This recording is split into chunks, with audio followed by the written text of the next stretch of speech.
Now, I've been using the M4 Max here in my studio for about 2 weeks. I did return it at the end of the day because even though you will see it's a very compelling computer, I just have to decide, is that the right move for me right now or not?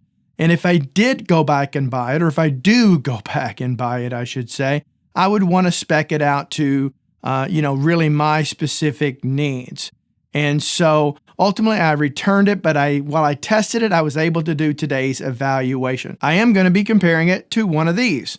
This is the M4 Mac Mini, not the M4 Pro, the M4 Mac Mini. And you'll be able to see kind of how it performed against that. Now, this computer here, I think this is the base model, sells for $599. Now, this one is the hard drive space is upgraded on it, and so it's $799. But other than that, the other specs of the computer are identical to the base model that sells for $599. So regardless what's making you want to make this move, today you're going to get a chance to see this thing in action.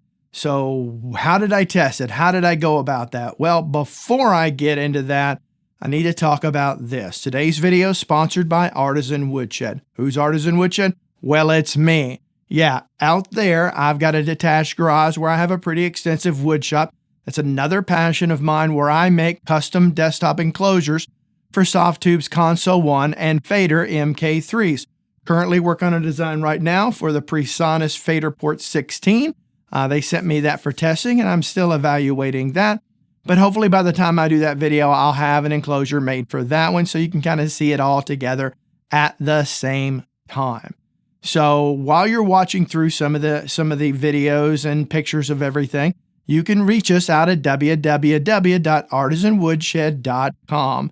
Go to the store and you can see what we've got available. I recently uploaded some pictures of a 3-bay unit, so you could have a Console 1 in the middle as an example, and 2 faders, one on either side, and also have a 2-bay unit side by side. I did recently make this prototype right here, and I'm kind of excited about that. And as soon as I finish this and finish editing this video and getting it posted, I'm going to go out to my wood shop and I'm going to start making that. And I'm kind of excited about that because I think that's a pretty cool way of going about it. So www.artisanwoodshed.com. Appreciate the support. Now, today's video is based upon audio. One of the things that I get feedback on when I do these types of videos is everybody comes at me with 10 different angles saying, well, why didn't you do this? And why didn't you do that? If I showed virtual instruments, well, why didn't you show this version of virtual instrument?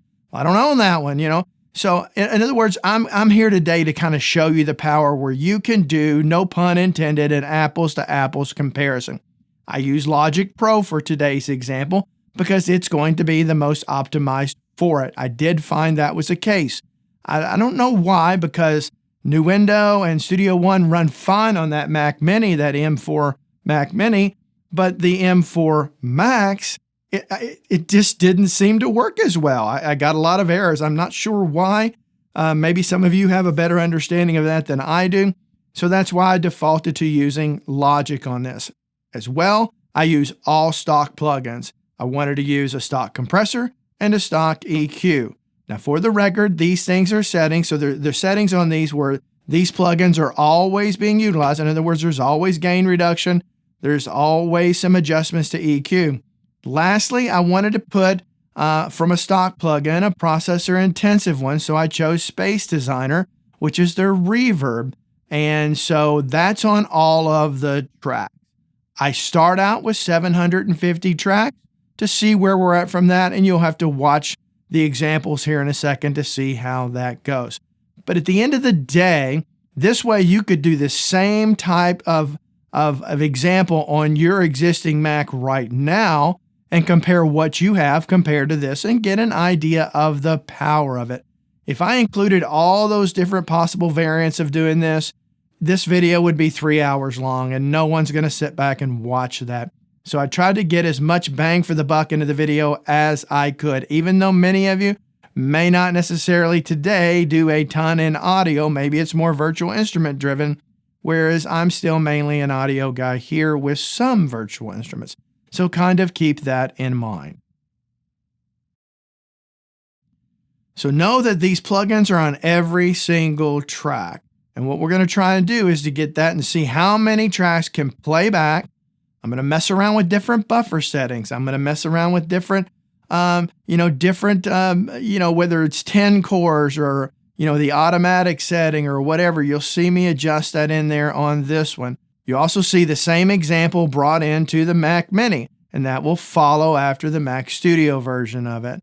And so I think you're going to find that this is a very, very, very compelling computer. Now, back to the audio files. What I didn't want to do is just duplicate the same audio files over and over, because some digital audio workstations will recognize that it's the same audio, and therefore it's not really pushing that computer to its max. Not sure whether Logic does that or not, but kind of keep that in mind. Also, you'll see some peaks and valleys going on with the processor, the graphical interface that shows how much intensive it is on the system.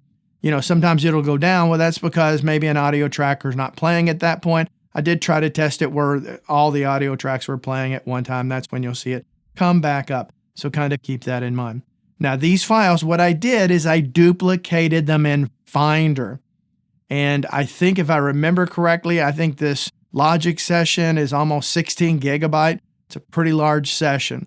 So when I imported those over into Logic, there's no way Logic knows that they're the same audio files because they're all named differently. So keep that in mind as well. So enough of that. Let's get into it and let's see how this machine performed. Total, I'm in Logic Pro here, and I have a total of 750 tracks going on here, as you can see right there. And these are not duplicated tracks within Logic. These are 750, even though they're identical. I duplicated them in the Finder window, so Logic would see them and read them as all independently different files, okay? But before we do that, let's kind of check out some of our settings here. All right, let's go over the computer real quick. And now you can see where we've got the Mac Studio 2025. It's the M4 Max, total of 36 gigabyte of RAM. We're on Sequoia 15.3.2. Go ahead and get rid of that. And now we'll take a look at our hard drive. And here we've got our hard drive, and we'll do info about that. Bring that over here where you can see it. And you can see that it has the 500 gigabyte hard drive. So this is the bare bones M4 Max Mac Studio that sells, I believe, for $19.99 here in the US. So that's kind of what we're working on right now. So what I want to do is I want to push the boundaries of this and start adding some plugins across this and really kind of see what performance that we get out of that. So before I do that, let's go into here, and that way you can see my audio settings. You can see where I'm at now. I'm doing this through a RME UFX Plus, and you can see I've got my buffer set to 1024. I will change that in a minute after we get going to see kind of what happens, but that's what we're working with right now. So now we're on this track 1. Let's pull up our mixer, and you can see here I've already added a compressor. So what I'm going to do is kind of get that to play in there. Let's bring this down because we have to be overloading our stereo out big time. Let's get over here and let's kind of highlight all of those.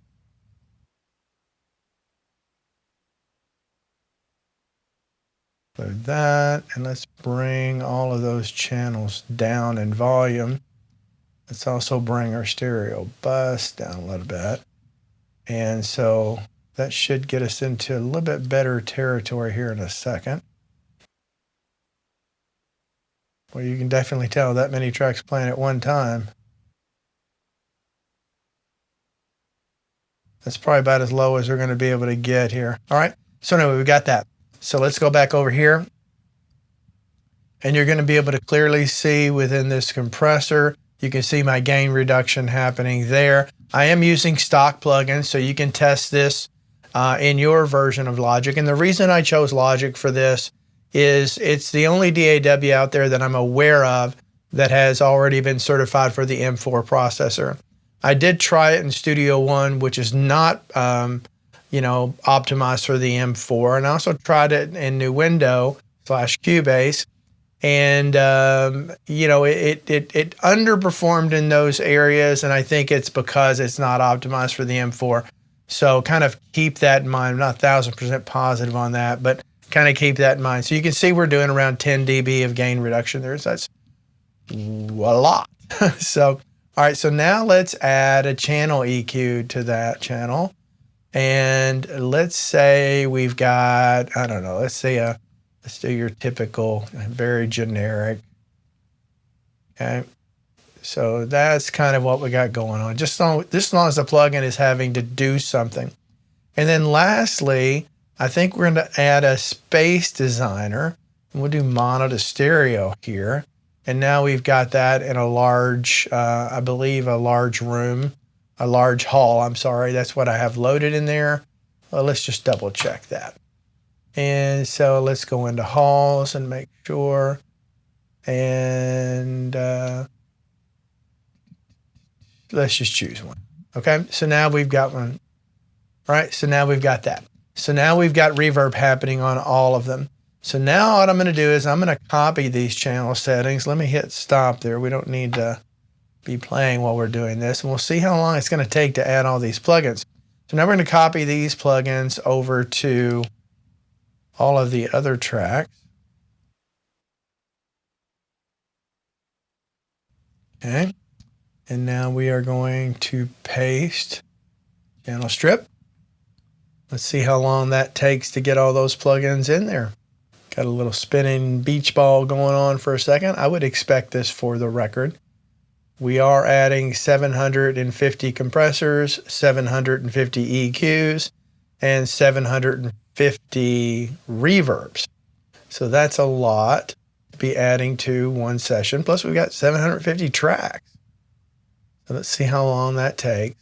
Probably should have pulled out my timer on it.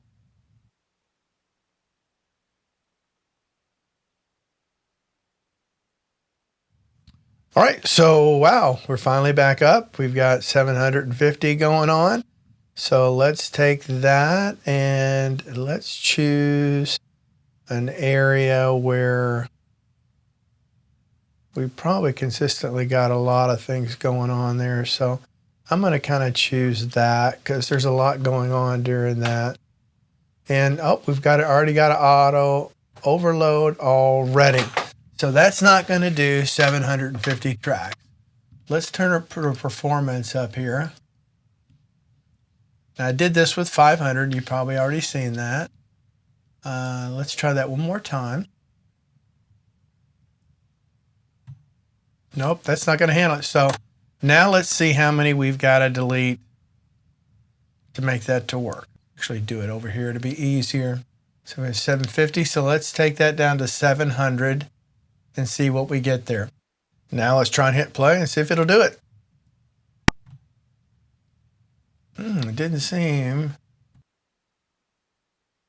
Let's not to use all 14 cores and let's see what happens there. Let's also change that up to large and say apply. See if any of that made any difference at all. Disk is too slow. Let's change that back down to 10 performance cores. All right, so it seems the hiccup is the disk, the disk speed or whatever. But this is just barely cranking by at this point right here. And that's at the highest buffer setting. So I'm going to take that down to 650 tracks. I'm going to pause this here or stop it. And I'm going to change this back to automatic and just leave that default. And I'm going to leave that set to large processing threads and say apply. Because ultimately I want to get this down to see kind of what I can do in lower latency mode. I think it's a little bit unrealistic to expect to be able to track with something this heavy going on.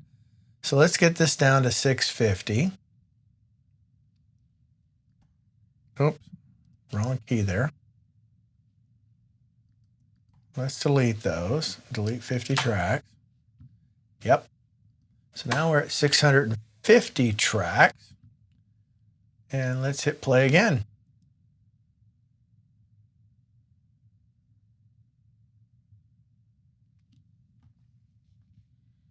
All right, so that's really pushing it. Notice that the difference between those 50 tracks is not putting anywhere near the emphasis on the hard drive.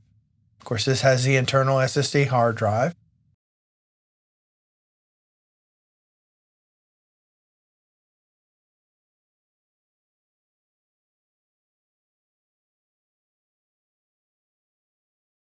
All right, now I'm fully going to expect to have some problems here. I'm going to change the buffer down to 512 and see what we get then.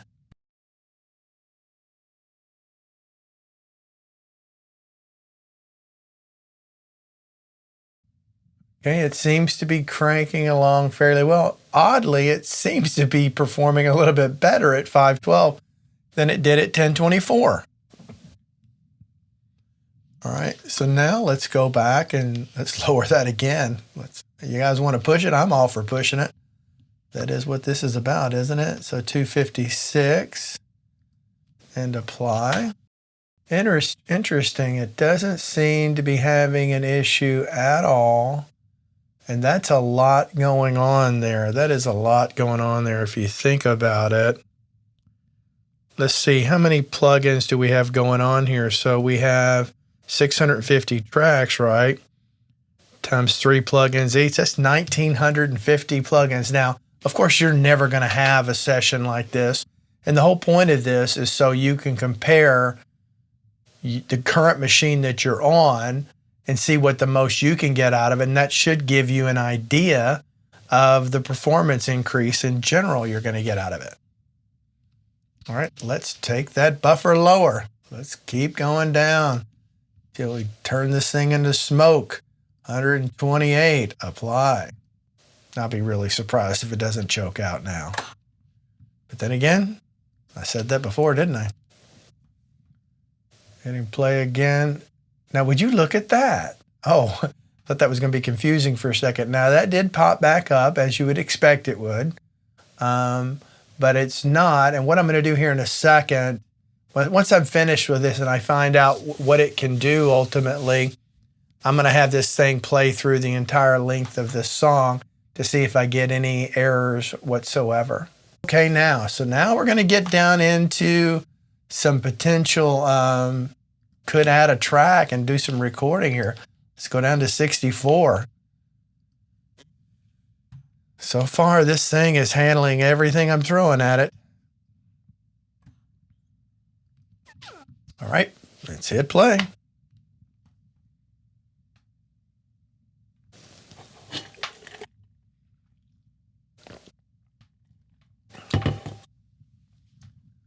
Wow, this is really something else. This is kind of staggering to me. Time to go all the way down and see what we get. 32 buffer, 3.3 milliseconds of round trip latency.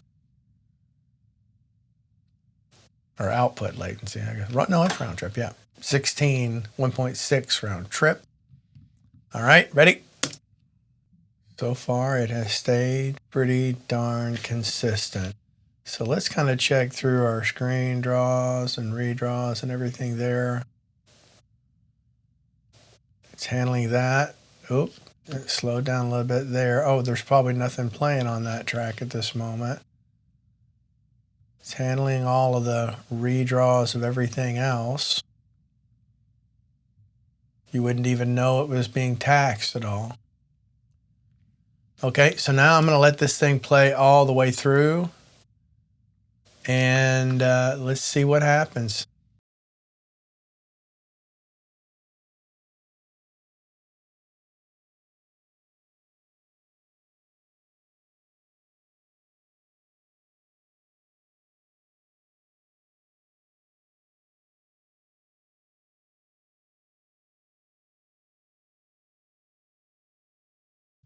All right. Well, I'm impressed. I'm impressed. Close this out. And let's go over here real quick and let's see how big that session is. It's 15.79, so almost 16 gigabyte. That thing is a screaming beast as far as I'm concerned. I don't know how you feel about it, but this thing is powerful, insanely powerful, especially for the studio work. Now, I will say for video editing, again, I've been working on an M1 Pro MacBook Pro. And so where that computer lags on me sometimes is when I'm doing what you call multicam, and that's multiple 4K videos all playing back at the same time.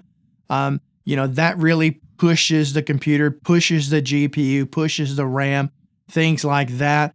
This one, the Mac Studio doing that, I mean, it didn't even notice it. I had to change no settings. I had to do anything, none of that to make up for it. So it screamed for that if you happen to edit video. Wow, wow, wow, this thing's a beast. So at this point, now let's take a look at the Mac Mini, the M4 Mac Mini. Let's see how it performed, how close to the M4 Max it could get. Let's take a look. Okay, so here we are on the M4 Mac Mini. This is not the Pro. This is a base model. I think it sells like $599 or something like that. We take a look at it here. You can see it's a 2024 Mac Mini. It has 16 gigabyte of RAM, and it is on Sequoia 15.4. So let's go take a look at the hard drive and see what size hard drive it has on it. Come down here real quick and let's take a look at that. And here you can see this is a 500 gigabyte hard drive. All right, so that's what we're looking at here. Okay, so now we're going to go and launch the Logic Pro 650 audio tracks. Get that going. It's going to pull up Logic Pro. Loads up pretty quickly. All right, so wow, that was fast. Now, for the record, I already know where we're going to end up with this, but let me show you a couple of things first. I've showed you this and all the others. And so we'll go down to here and we'll look at our settings. Go over here to audio. You'll see I'm using my UFX Plus here. I'm using the maximum buffer setting, and then my processing threads is set to automatic. Now, I already know where this is going to end up, but I want to show you how this has the 650 audio tracks on it. And I'm going to take 300 audio tracks off right away. First, let me show you what happens when I hit play. Spinning beach ball of death. There it goes. It wanted to do it. Now let's go ahead and pull this up too so we can kind of see what's going on there. Again, I'm going to take 300 tracks off. I'm going to try it from there. Ooh, went a little too far, a little frisky on my fingers. Or on my mouse, I should say. Got rid of those.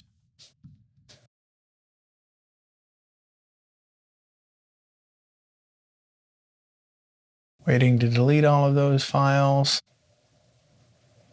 And then update the session file. Okay, so there it goes. We'll go down here and you can confirm I have 350 tracks. I'm going to hit play. And just as I suspected, it overwhelmed the computer right away. So now we're going to go up here and we're going to take 100 tracks off and see what we get.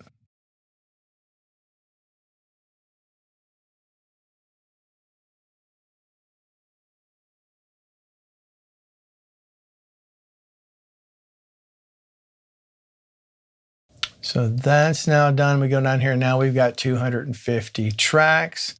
And let's hit play. Nope, not going to work. Let's take off 25 more tracks.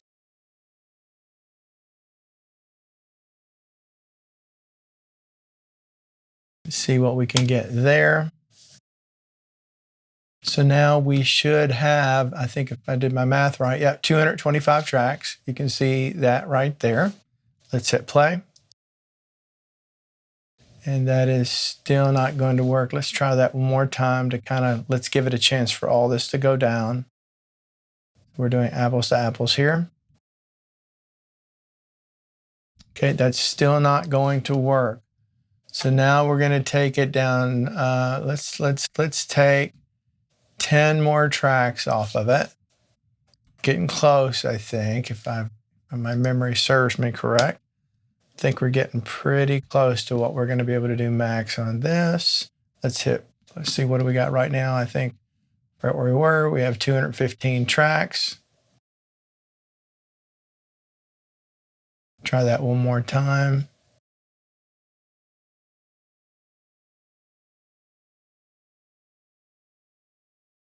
All right, so it's acting like it's really pushing it to its limit for sure.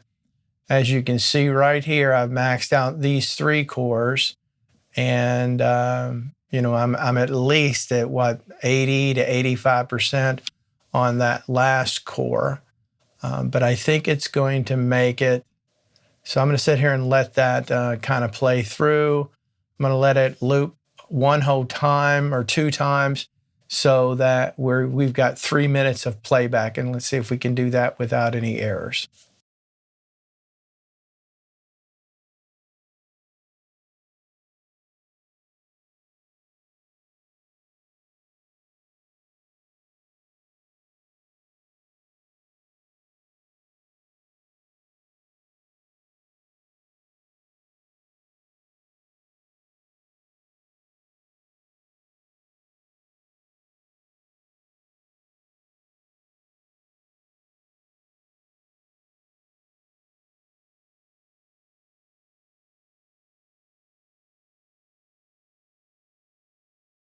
All right, so anyway, I stopped playback right there. You can see that this tune's basically 2 minutes and 9 seconds, or this part of it. So now this played for 6 minutes nonstop with no problem. Again, to recap, we have 215 tracks on the M4 Mac Mini. Well, you can come to your own conclusions about the Mac Mini versus the Mac Studio. You know, if I were testing just the Mac Mini, maybe I might be impressed with that. But it's $600 or $599 equivalent of buying the same thing. Well, you know, that's a lot of powerful computer for doing that, you know, but compared to that M4 Max Mac Studio, that thing is a freaking beast as far as I'm concerned. And I will be interested to see what you guys think about that down in the comment section down below. Now, for the record, if you are thinking about going with the Mac Studio, the video that I released right before this one, I will put a link to it down in the description below. I strongly encourage that you watch that video before deciding whether or not to upgrade any specs on the Mac Studio. Look at that to see where you can save money and where you may find a better strategy versus Apple's extremely high upgrade cost, whether you're upgrading the RAM, the hard drive, or the GPU.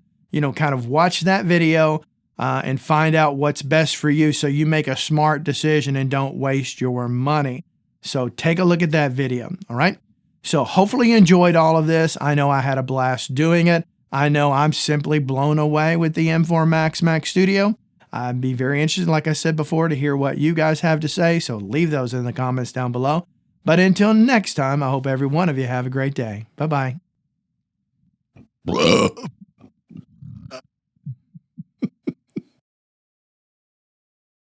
I feel like I'm going to fart. Oh, oh dear. Oh no. Ooh, oh, get that out of the way, man. If you can't laugh at yourself, how can you expect others to?